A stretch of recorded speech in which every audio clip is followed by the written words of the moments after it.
Hello and welcome back to English Today. This is DVD 11 and the third DVD of your lower intermediate level. And in this DVD, we'll begin with another 2 episodes of the story That's Life, followed by our special TV programs where we will look at climactic change. And then in our cooking program, we'll talk about planning meals. Then, in the grammar section, we're going to do some more work on the modal verbs can, might, and must, and the concept of probability and possibility. We'll also be studying the grammatical form used to. Okay? So, I hope you enjoy yourselves.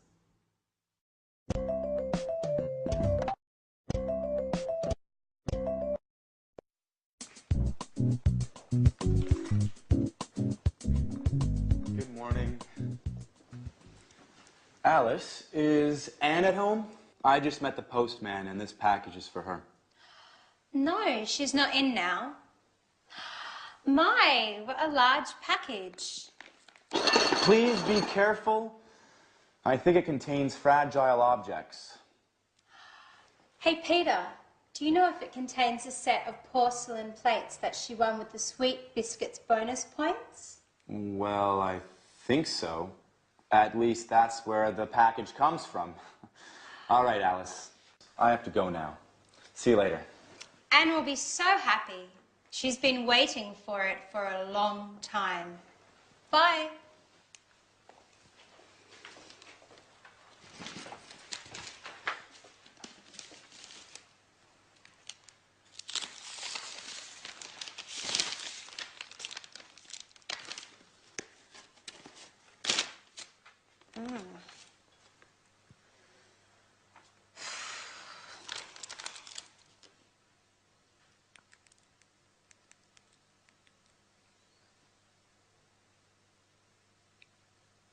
Hello, Anne.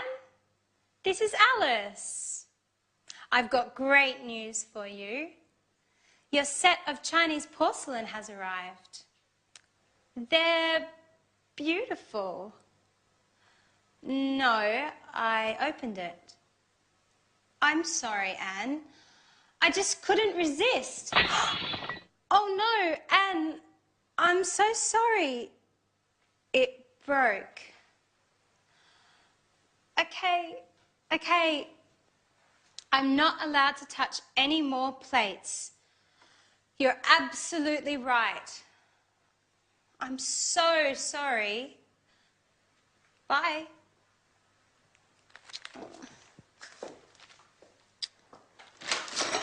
Jack, be careful. Don't touch anything. This packet contains Anne's set of Chinese porcelain. I hope you didn't break anything. I already broke a plate. And guess who heard me breaking it? Anne. Oh my. I didn't notice anything. Well, you should look where you are going. I'm sorry. What are we going to do? Well, let's get ready for Anne to lose her temper. Who knows? Maybe she'll forgive us. She can't get that angry. They're just plates. Remember, we can't cook. If Anne gets angry, we'll have to learn to cook. That's true. I've got an idea. Let's go get something from the local takeout place. Then we can pretend that we cooked dinner.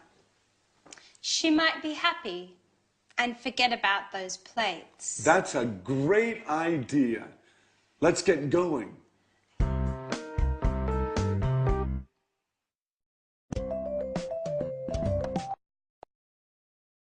Hello, and welcome back again to your live English language program.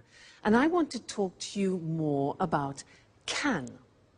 Now, how do you express can in the future or in the past?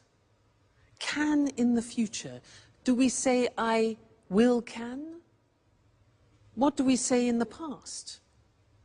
Now this is interesting because it's very strange. We use the verb to be able to. That's what I want to look at now with you on the language screen. To be able to. Isn't that strange? We have learned to use can in the present. We've had examples like I can cook, can you cook, and the negative I can't cook.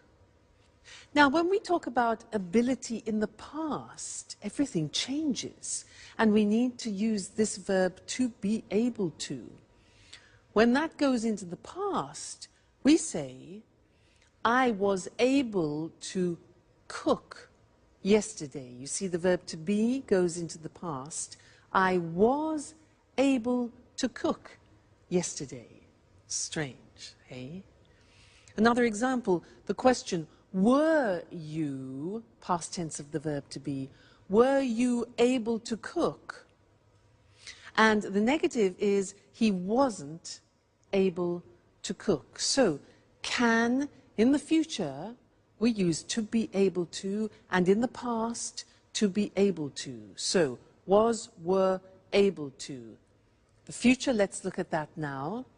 You want to say can tomorrow, so we use to be able to and say, I'll be able to cook tomorrow. I will, I'll be able to cook tomorrow. The question becomes, will you be able to cook? And the negative, remember the negative of will, good. I won't be able to cook tomorrow. So isn't that interesting? When you want to express ability in the future and in the past, you need to use this verb to be able to. Now there's one more thing I want to tell you about, and it's about permission. Imagine that you are in a restaurant and you can see no smoking. The person next to you starts smoking. Now, it's a rule and a regulation that you can't smoke in a restaurant. So what do you say to that person? In English we say, excuse me, you're not allowed to smoke here. You're not allowed. See that? You're not allowed. Now that pronunciation is difficult. Allowed. Okay? You're not allowed to smoke in here. For example, if you go to a museum, often they say no cameras. So you're not allowed to take photos. Okay? You're not allowed to take photos. Another example, if you go into a library and people are reading, silence. You're not allowed to speak. Okay, so those are interesting things we've looked at, to be able to, and the use of you're not allowed to. Great. Now we're going to go back to our friends, and Anne is very angry about something. She wants to communicate something to her friends. Let's find out what it is, and I'll see you later. Bye.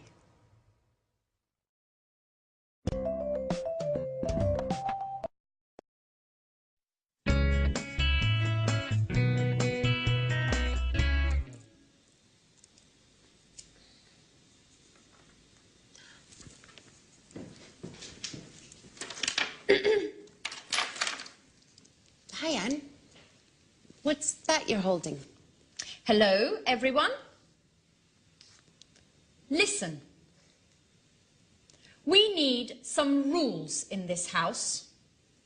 Living together means obeying some rules. I've written this list of house rules that every person who spends time in this house must follow. No one is allowed to leave this living room until they read and memorize these rules. Bad day, huh? She's right, Jack. Anyway, Anne, dear, what about these house rules? First of all, don't call me Anne, dear. Now listen. Rule number 1. You must never, and I stress never, open my post. Rule number 2. From now on, clean the house at least once a week. Rule number 3. We have to take turns washing up. Rule number 4. Okay. We understand. You must be angry. Well, yes, Jack. I'm very, very angry. I was really looking forward to getting that set of Chinese plates. I saved bonus points for a year eating the same stupid biscuits, which, for your information, I can't stand anymore.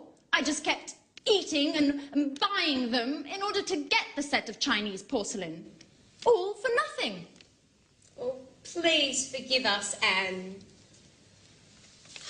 Just tell us where to go and we'll buy you a new set. Oh, well, that's not possible. They were handcrafted in Shanghai. And they cost a fortune. Okay, we'll do our best to make it up. Somehow. Now sit down, Anne. You must be exhausted. Jack and I made dinner for you. You don't have to do anything. We thought of everything. Really? What? You made dinner for me? Yes, Anne. It was the least we could do. Well, okay. I'll forgive you this time. But I warn both of you that I want more discipline in this house. You can't do what you want all the time. We need some rules. Oh, don't roll your eyes while I'm speaking to you. Okay, Anne. You're right. Rules are important. But it's also important to laugh a little. Oh, ha, ha, ha.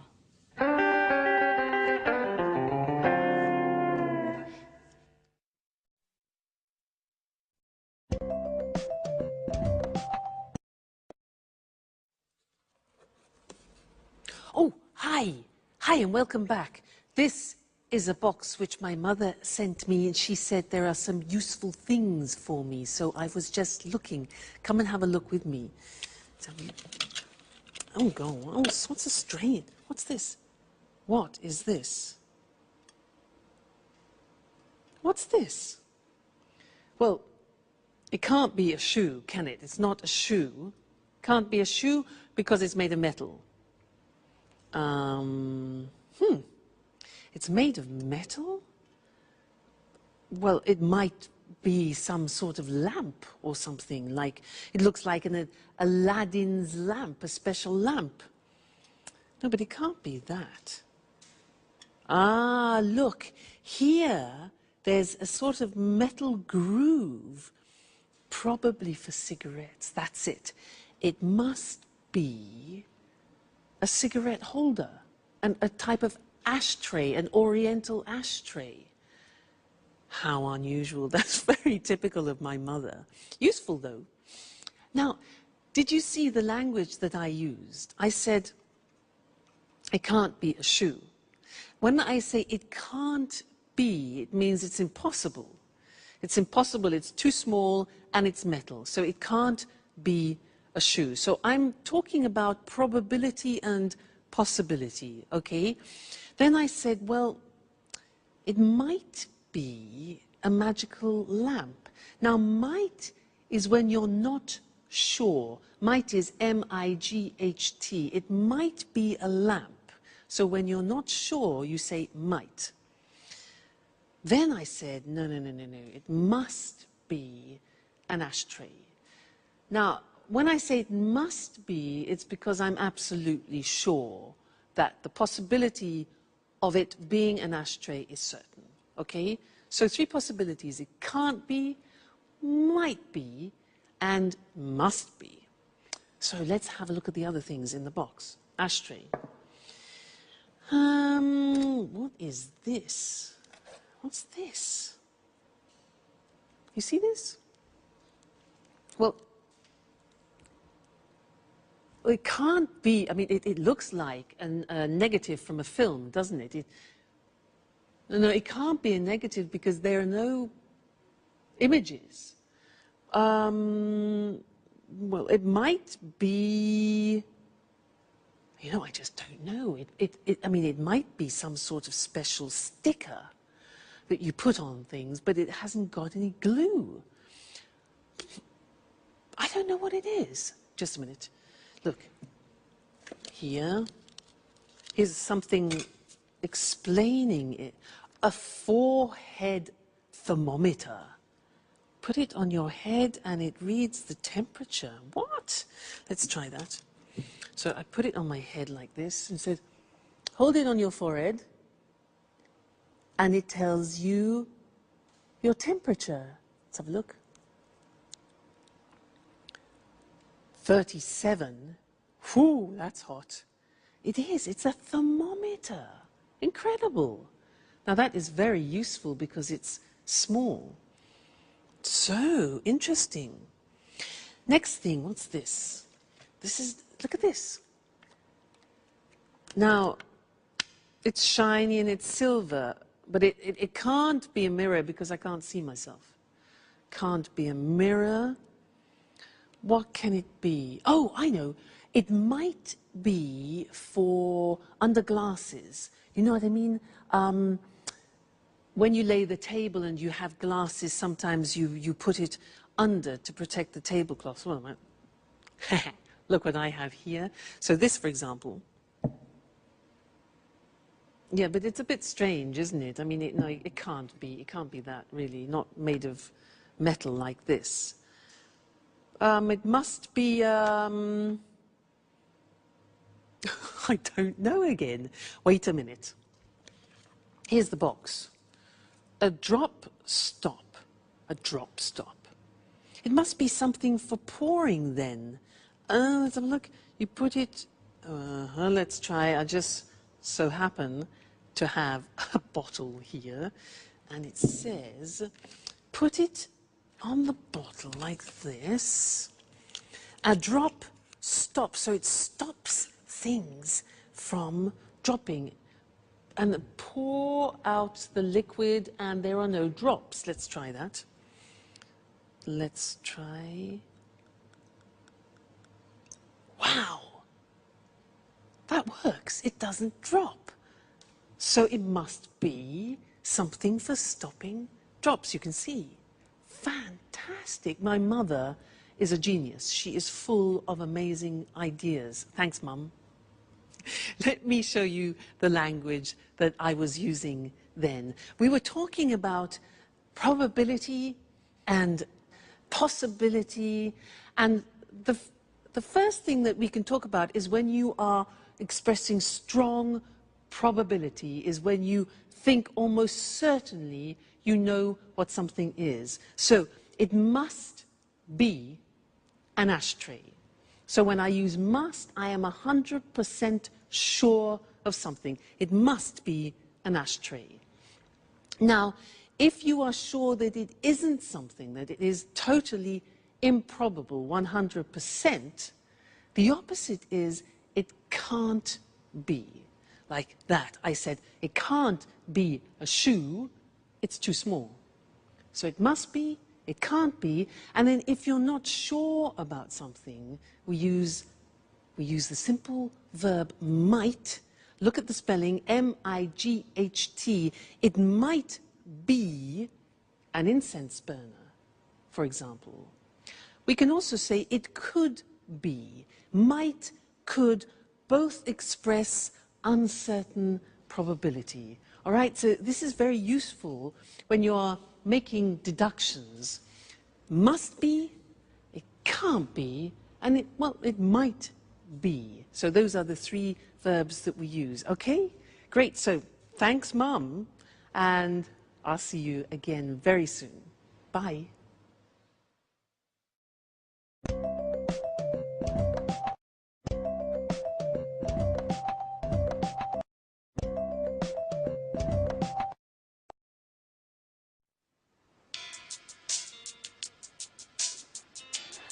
Hi, everybody. What's on TV? Jack, just a minute. It's almost finished. TV.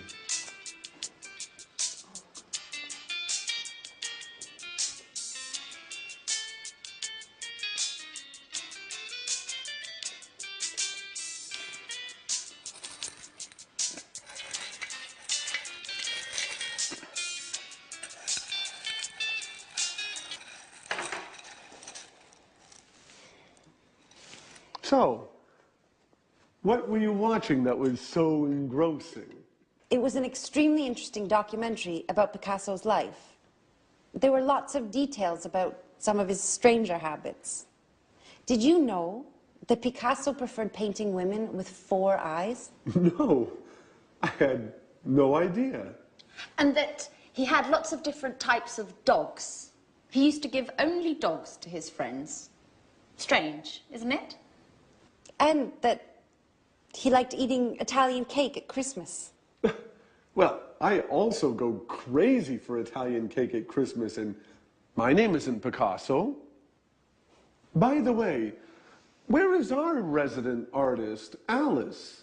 She left early this morning. She said that she had something important to do. She wouldn't tell me what, but she did say it was none of my business. You know how she is. That's strange. She usually leaves late. Well, as a matter of fact, she was very serious this morning. She told me she had a headache, but I didn't believe her. Oh, look. But it's getting late. I'm starting to get worried. Don't play mom, Anne. Alice is a big girl now. I know. But it's just that she didn't tell me she would be late. In fact, she asked me if I would be late today. Just a moment.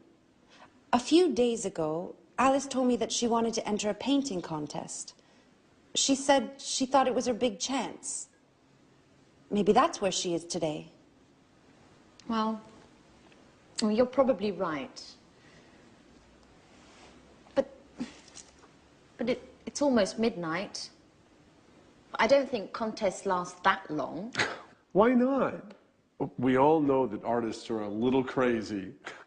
Picasso was a perfect example. That's true. You know something about being crazy, Jack, don't you?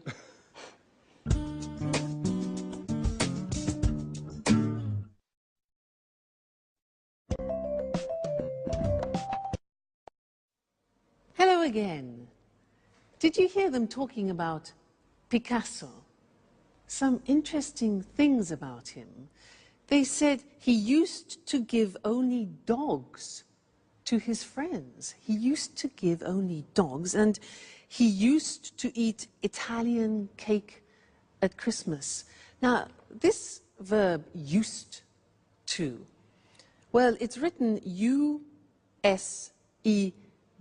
but the pronunciation is used, and we'll see that on the screen later. And we use it to talk about habits that people have had in the past and now don't have anymore. And to illustrate this, I have some examples of habits that I have had in the past. For example, this. This is a cigarette. Well, I used to smoke. Now that means that I did smoke in the past, but I don't smoke anymore. I stopped the habit. I used to smoke, okay? Look at this tennis racket, haha. I used to play tennis. I was quite good, actually. I used to play tennis, but then I stopped. I didn't have enough time, too much work. You know how it is.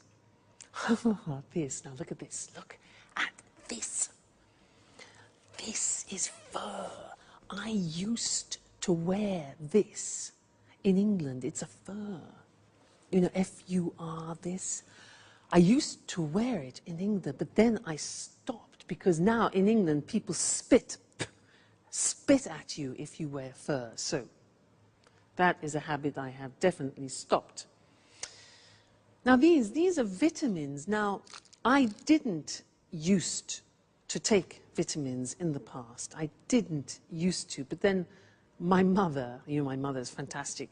She explained how useful they can be, so now I do, but in the past I didn't used to. And this opera, yeah, another thing, opera. I didn't used to listen to opera, but now I just love it. So I listen to it a lot. Okay, so there were some examples for you of used to. Let's go and look at the different forms on the board now. So, when we speak about habits that we had in the past and we don't have now, we use used to. Look at the spelling. It's U-S-E-D and then T-O. But the pronunciation is not used, it's used. Unusual. Used. Okay? So the example is I used to smoke. And that's for all the subject forms. I used to, you used to, he used to, she used to, we used to, they used to. Okay? So I used to smoke. I used to play tennis. I used to wear fur. Okay? Pronunciation used. Now, in the negative, we use the auxiliary did. So I didn't use. Notice we take off the D because it's the infinitive. I didn't used to take vitamins, and I didn't used to listen to the opera. And the question form is easy. It's did you used to do a lot of sports? Did you used to stay in bed until midday? I remember that. So if you think about your lives and about habits that you had in the past and you don't have now, when you talk about those to people, that's what you use. I used to smoke, but I don't anymore. I used to play tennis, but now I'm too busy. All right, so very important for describing past habits, used to. Great. That's the lesson for now, and I'll see you again very soon. Bye.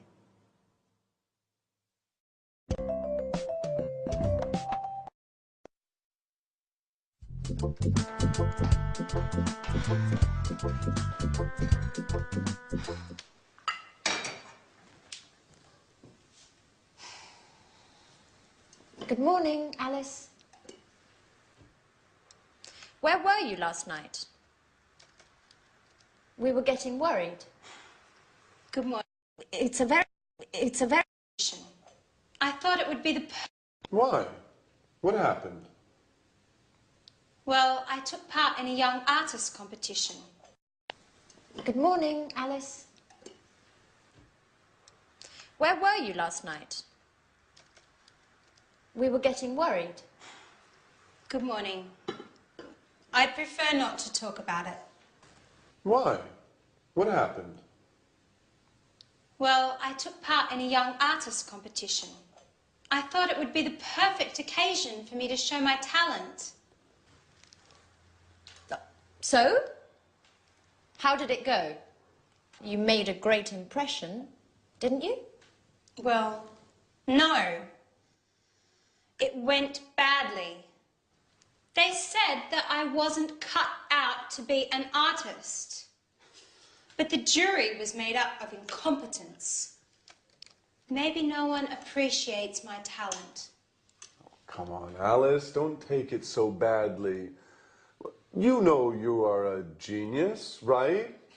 That's all that matters. Yes, just like Van Gogh, who, by the way, only became famous after he had died. Maybe that's my destiny. Maybe you're exaggerating, just a little bit. I mean, Van Gogh, but you don't really think you're in the same league, do you? And why not? No one appreciates my talent either. Anyway, I want your opinions. Wait just a moment while I get something.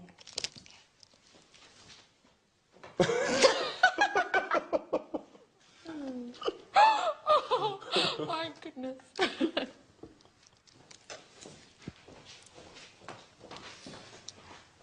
Here you go. This is the painting I took along yesterday. What do you think? Isn't it beautiful? It's it's interesting. It's a very unique painting. Yes, unique is the right word. Alice, you know I don't really understand art, don't you? What does it represent? That's the same question they asked me yesterday. I can't believe that. It's so clear. It's a painting of a man and a woman walking hand in hand. Oh, I see. Well, the truth is, it's a bit difficult to see. I mean, at first glance, it looks like a whole lot of mixed up colors. Come on, Jack. You just don't understand abstract art, do you? Well, now I understand that neither of you has any appreciation of fine art.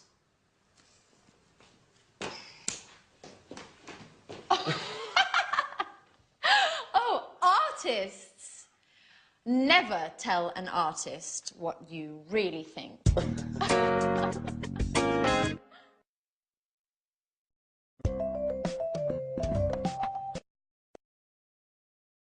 Hello again to you and welcome back for some more English. Did you hear in that last episode how Anne said to Alice, "So how did it go? You made a great impression, didn't you? You made a great impression, didn't you?"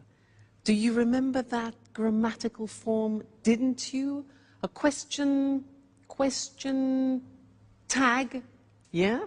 Remember, we did a lesson about this, and the example we used was, she's unhappy, isn't she? Do you remember that? Yes, I want to give you a little test on it. And in order to do this well, you have to be very careful about your auxiliaries, so pay attention. Number one, you're married, question tag.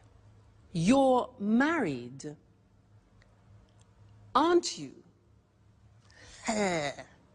Did you get that right, wrong, difficult?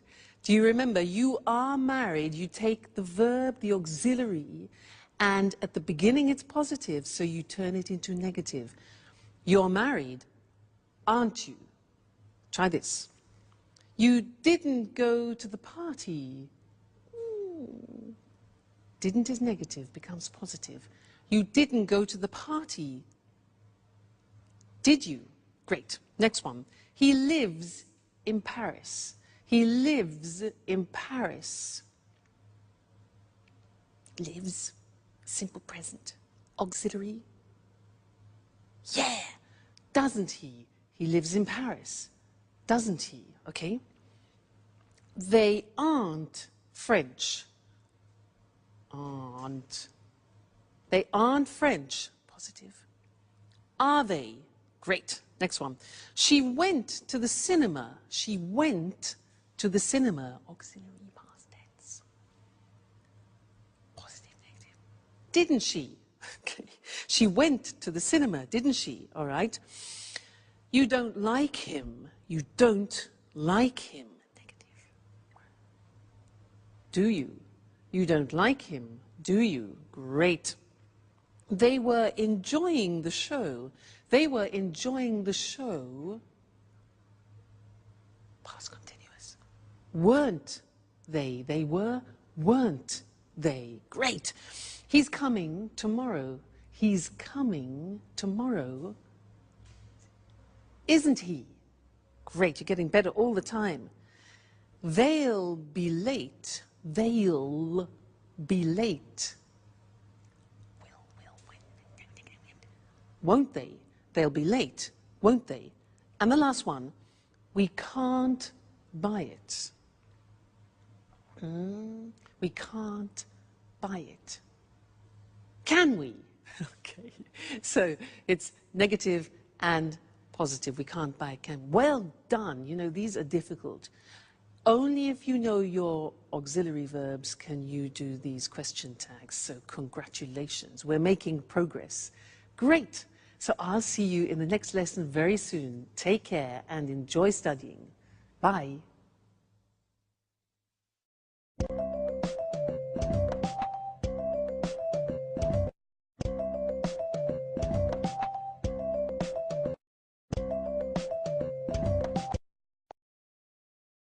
Good morning. Welcome to this week's edition of Climate Change. In the studio with me is our weather expert, Susan Thurley. Good morning, Eric. Well, Susan, there's a lot of talk these days about climate change. Could you explain exactly what is happening? Of course. You know, the first thing to stress is that the Earth's climate is always changing. In the past, this happened due to natural causes. I mean, the atmosphere and the Earth's climate changed naturally. Now things are different. Scientists believe that climate change today is a result of man's activities, our activities. And why are scientists so worried about this climate change? Well, before I answer that question, I'd like to talk a little about what we call the greenhouse effect. Certainly. Scientists often talk about the greenhouse effect. What is this exactly? The greenhouse effect is very important for the world's weather. Greenhouse gases help to capture the energy we receive from the sun. They keep the Earth warm. Without these gases, the world would be a colder place, and our lives would be very different. Well, if the greenhouse effect is so useful for the Earth, why do scientists talk about it nowadays as if it's something dangerous? It's the extra greenhouse gases that are dangerous. Our way of life, cars, factories, central heating, is producing too much of these greenhouse gases. These gases are trapping more and more of the sun's energy, and the world's becoming warmer. Is carbon dioxide one of these gases? Yes, carbon dioxide, CO2, is one of the main greenhouse gases. Carbon dioxide is produced when we burn coal and natural gas. The problem is that over the years, the concentration of carbon dioxide in the atmosphere has increased enormously. So, to stop global warming, we need to use less coal and natural gases. Exactly. But not only that, we also need to plant more trees, and we must stop destroying our forests because they take carbon dioxide out of the air. Is there anything else we can do? Well, governments around the world need to encourage the use of renewable energy sources. Solar panels can use the sun's energy. Wind turbines can generate electricity from the wind. And hydroelectric power plants can use water to generate electricity. Renewable energy is becoming popular today, isn't it? Yes, it is. But there's still a long way to go. Okay, Susan, one last question. What are the consequences of climate change? Well, higher average temperatures around the world. You know, even a small change in temperature, even a 1-degree increase, can cause the sea level to rise as the polar ice caps melt. In fact, this is already happening. Other consequences: more rainfall in some parts of the world and less in others. More extreme weather conditions, stronger hurricanes and typhoons. So, this is definitely a serious issue. We mustn't underestimate the importance of climate change, and we need to use more renewable energy. Well, thanks to Susan for your clear explanation of the problems. Thank you. Goodbye. And goodbye, and see you again next week for another edition of Climate Change.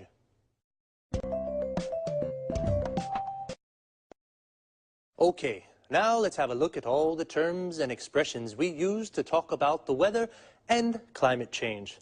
Firstly, climate change is the term we use for the changes to the world's weather. For example, higher temperatures and more rainfall.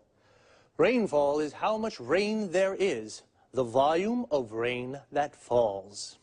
And I finally understand what the greenhouse effect is. Well, a greenhouse is a transparent house, usually made of glass, where we grow plants. It gets very hot in a greenhouse. In fact, the greenhouse effect is the gases in the atmosphere that trap the sun's energy, causing an increase in temperature of the world. This is what we call global warming, the world becoming hotter. The atmosphere is words for the gases that cover the world. The main gases are nitrogen, oxygen, and carbon dioxide. Now, carbon dioxide is one of the main greenhouse gases.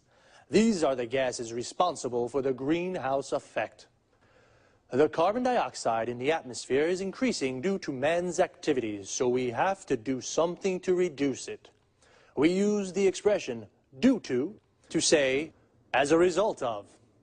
Susan said we should use more renewable energy sources. Renewable energy is energy from the sun, the wind, and water. For example, solar panels generate electricity from the sun, and wind turbines generate electricity from the wind. The verb to generate means to make. Well, renewable energy is becoming popular today, which is good, but there's still a long way to go. This expression, there's a long way to go, means that there is still a lot we have to do before we reach our objective, which is to reduce global warming. We've run out of time, so that's all for now. See you soon.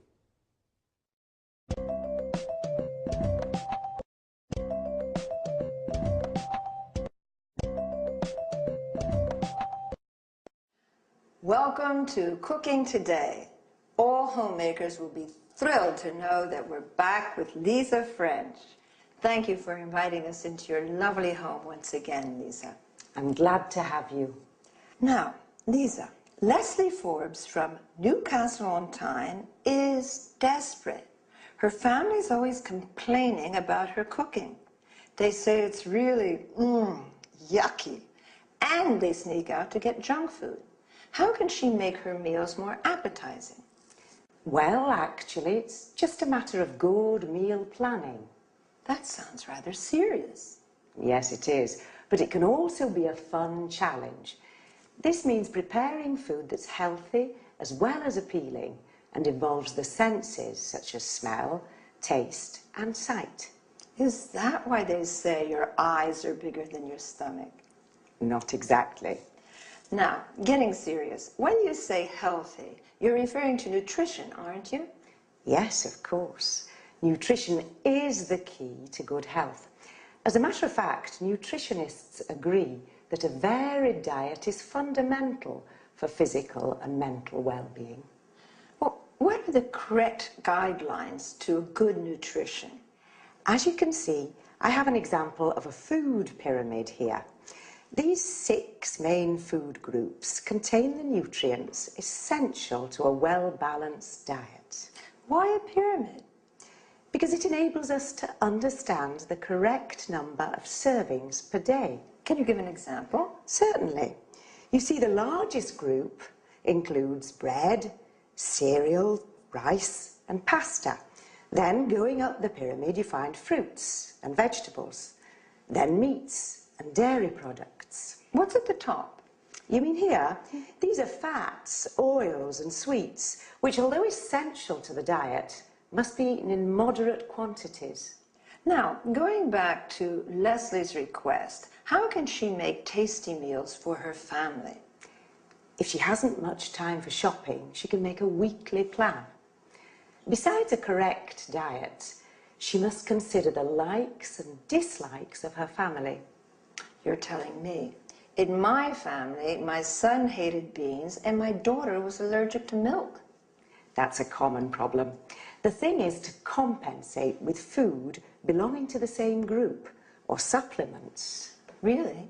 That's good to know. A little secret. If you truly enjoy preparing meals, then your family will probably enjoy eating them. How can I get my family to enjoy my cooking? Just be creative. Think like an artist. Play with the colors, shapes, and texture of food. Oh my gosh, how time flies. We've got to wind this up. Lisa, thank you for inviting us into your home again. It's been a pleasure being here. Thank you for coming.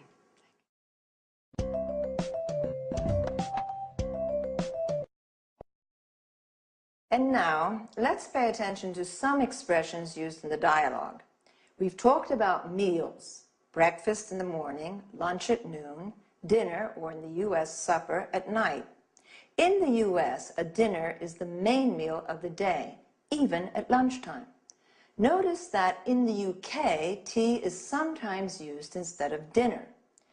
When we refer to specific times during the day, we can say lunchtime, tea time. Lisa showed a food pyramid. It contains food groups, such as cereals, meats, dairy products, milk, cheese, yogurt, fats and oils, and vegetables. All these foods contain nutrients. Then some positive adjectives used to define food are appetizing and healthy, while yucky is something rather disgusting. Moreover, the expression junk food refers to food which is not considered healthy at all. We say diet to indicate what we eat. It also means a series of rules to be followed to improve one's health. If we want to lose weight, we say, I'm on a diet. A diet is correct when it's varied or well-balanced. If you're allergic to a type of food, eating that food can make you ill or cause skin problems. Lisa talked about texture of food. For example, food can be defined soft, crispy, crusty, or shape. Food can be cut into slices, cubes, and rings. During the interview, I quoted a common way of expressing that somebody has put more food on their plates than they're actually able to eat. Your eyes are bigger than your stomach. All right, that's all this week. Bye-bye.